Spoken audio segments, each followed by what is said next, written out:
What is up, guys? My name is Tyler, and today we're looking at, yes, the Mac Studio. And let me start by saying, don't do it.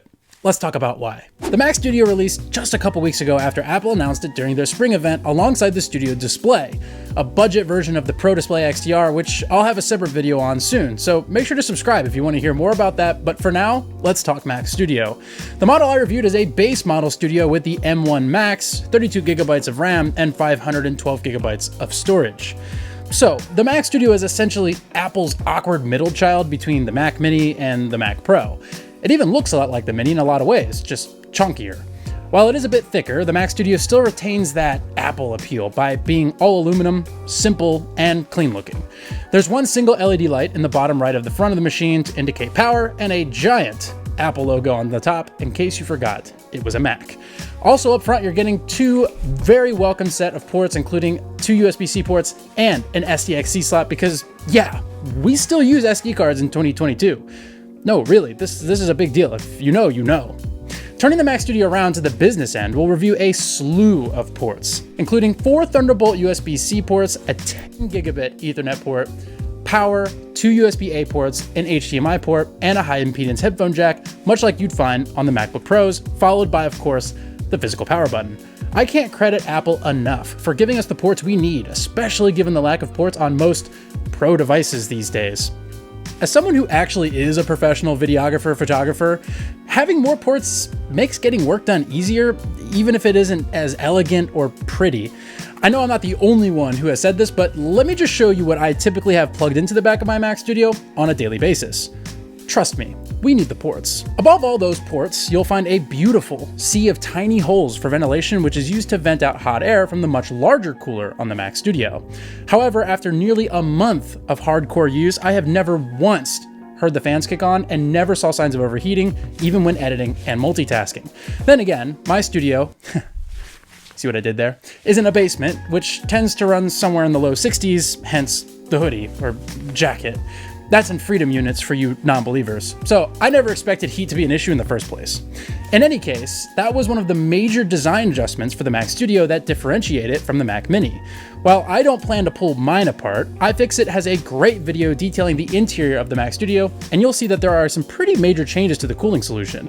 One thing I found particularly interesting is that the M1 Max version uses aluminum cooling elements, while the M1 Ultra version uses copper cooling elements, making it nearly 2 pounds heavier.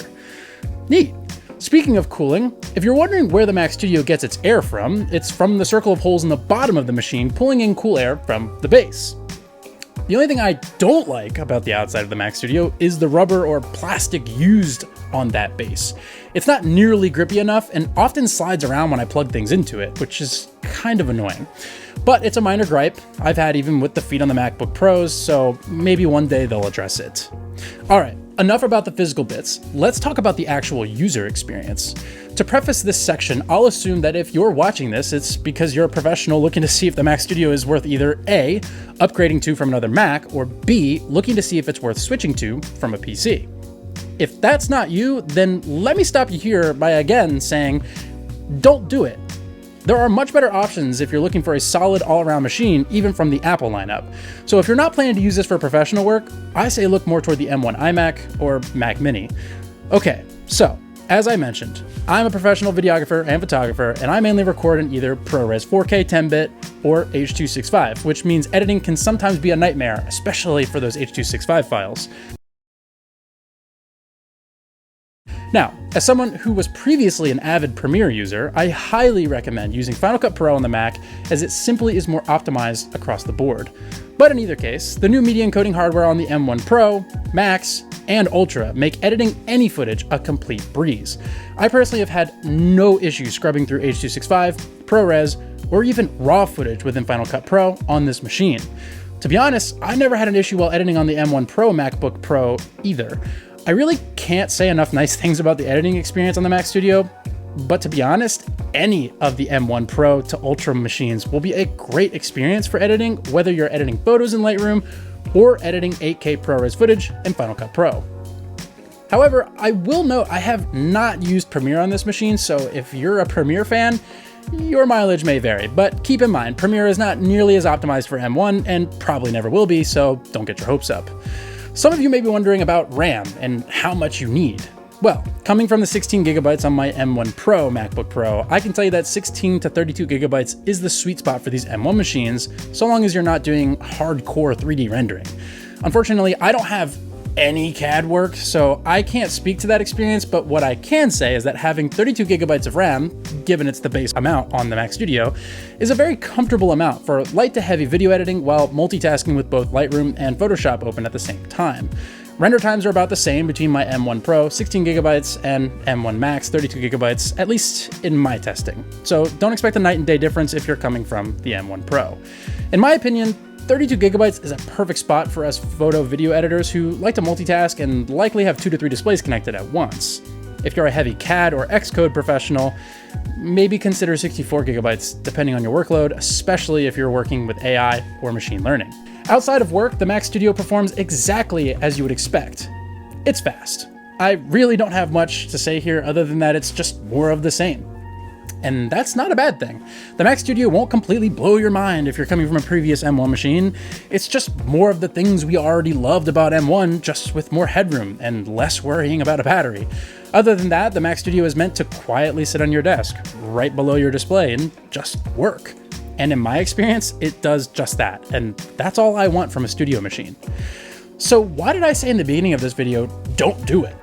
Well, the answer is because the Mac Studio truly was designed for creative professionals in mind. So if you're just looking for a new, fast computer, sure, the Mac Studio is fast and new, but it likely has way too much power to offer, and quite frankly, you don't need it. Save the money and go with the new iMac or maybe the Mac Mini, both of which come with M1 and are plenty powerful enough to handle everything you'd ever need out of an office computer, which I guess is an important juncture for this video.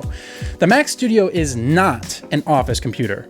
While its size and design may scream office minimalism, the Mac Studio is simply far too powerful to just slave away endlessly on Excel spreadsheets or boring company Zoom calls. The Mac Studio instead is a creative professional's work companion that happens to seamlessly blend into your studio workspace. Keyword, studio.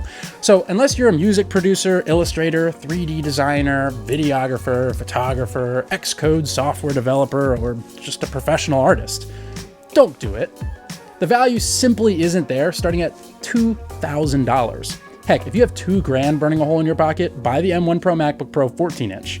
It's the same price and will easily suffice as a solid computer while also being portable enough for you to take your little spreadsheets with you on your next trip to the office. Now, since most of you will probably ask, should you upgrade from your old iMac Pro? Yes. Again, if you're a creative professional who needs the power, then yes, upgrading from any Intel-based Mac to an M1 Mac, regardless of what model, is a really good idea. Now, should you switch from Windows if you're a Windows editor? In my opinion, yes. I previously worked off a custom-built PC and switched to Mac and haven't looked back. M1 Macs are just built different, and to be honest, Adobe is kind of garbage in my opinion, but even Adobe products work better on Mac in my experience. So I say, save your gaming for your PC, but your work for your Mac. Separation in life is good. Trust me. Did I answer your question? If not, please drop a comment down below and I will be sure to help you make a choice. Keep in mind, this is the base model Mac Studio we're talking about here. M1 Ultra is its own beast, and even as a professional, I simply don't have a need for that kind of power in my workflow right now, so don't feel pressured like I did to fork up nearly double the money for what is effectively only 1.5 times the machine. So that's Mac Studio, more of the M1 Mac experience in a sizable package that seamlessly blends into your workspace, but provides the best M1 Mac experience we've seen to date. It is packed full of ports and feels purposefully built to serve creative professionals with little to no sacrifices. While it is on the more expensive side, this is Apple we're talking about, so if you were expecting a bargain, that was your first mistake. The Mac Studio is not your average office computer, so don't do it. Thank you all for watching. Again, make sure to subscribe because you won't want to miss my thoughts on the Studio Display, because boy is that thing controversial. Hit the like button if you enjoyed this video, and I'll see you guys in the next one. Peace.